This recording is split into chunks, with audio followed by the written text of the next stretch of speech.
क्या आप लॉकआउट हुए हैं? मैं हुई हूँ लॉकआउट हमारी डिजिटल सेफ के साथ। जी हाँ, मैं आज आपको बताने वाली हूँ ऐसे 3 प्रॉब्लम जो हो सकते हैं डिजिटल सेफ के साथ, और ये मॉडल है येल का। और इसमें से 2 प्रॉब्लम तो मेरे साथ हुए हैं। तीसरे प्रॉब्लम के बारे में मैंने इंटरनेट पर देखा है कि लोगों को ये प्रॉब्लम हुआ है।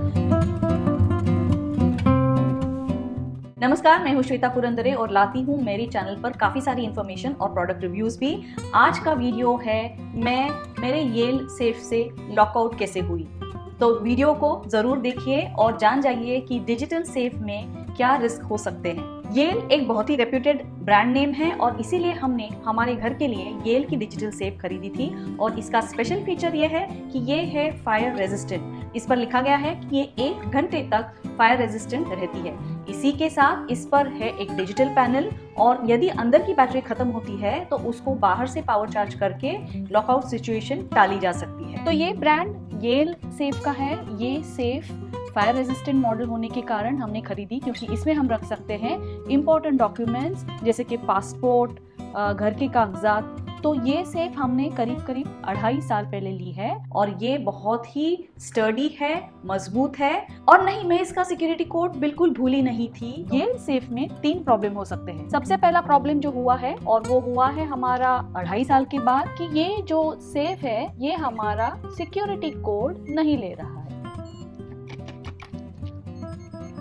तो इस येल सेफ का एक प्रॉब्लम ये हुआ है, इस पैनल के पीछे अंदर की तरफ होते हैं बैटरीज, और शायद इसके बैटरीज ड्रेन आउट हो चुके हैं, इसलिए वो नहीं ले रहा है हमारा सिक्योरिटी कोड। तो मैंने ट्राई किया दूसरा ऑप्शन जो कंपनी की वेबसाइट पर दिया हुआ है। 9 वोल्ट्स की एक्सटर्नल बैटरी से मैंने उसको एक्सटर्नली पावर अप करने की कोशिश की। ये इस प्रकार का 9 वोल्ट्स का बैटरी सेल लगाकर इसे हम चार्ज कर सकते हैं बाहर की तरफ से, और इससे ये पावर अप होने के बाद शायद ये खुल जाए।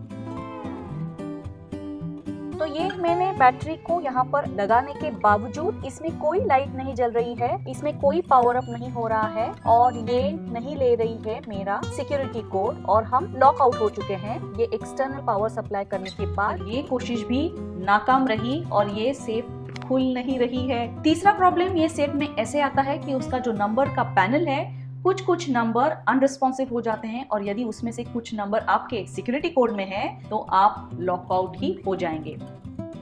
तो याद रखिए, ये है येल का सेफ। इसके 3 प्रॉब्लम्स हो सकते हैं, और उसमें से एक है कि इसकी पैनल की अंदर की बैटरीज खत्म हो जाना। दूसरा प्रॉब्लम है कि ये एक्सटर्नल 9 वोल्ट बैटरी होने के बावजूद इसके ये पैनल को हम बाहर से चार्ज नहीं कर पा रहे हैं, और इसी वजह से ये सेफ नहीं खुल रहा है। तीसरा प्रॉब्लम, हालांकि ये जो मुझे नहीं हुआ है, लोगों ने बताया है कि ये जो नंबर्स है, कई बार ये नंबर्स हो जाते हैं नॉन रिस्पॉन्सिव, और इसकी वजह से सेफ खुलता नहीं है। तो अब इस प्रॉब्लम के लिए मुझे करना होगा येल कस्टमर सर्विस को कांटेक्ट। तो ये बड़ी ही मुश्किल हो गई है, तो मैंने कंपनी की कस्टमर सर्विसेज को लिखा है। मुझे तुरंत इसका रिस्पांस भी आया है, उसमें उन्होंने कुछ जानकारी मांगी है ताकि वो अपना कस्टमर सर्विस रिप्रेजेंटेटिव हमारे घर भेज सके। तो क्या आपने भी येल सेफ के साथ ये अनुभव किया है? कमेंट्स में जरूर लिखिए, और आपका प्रॉब्लम कैसे सॉल्व हुआ मुझे जरूर बताइए। चैनल को सब्सक्राइब जरूर कीजिए ताकि आपको मेरे ये लॉकआउट सिचुएशन का क्या होता है इसकी जानकारी तुरंत मिले।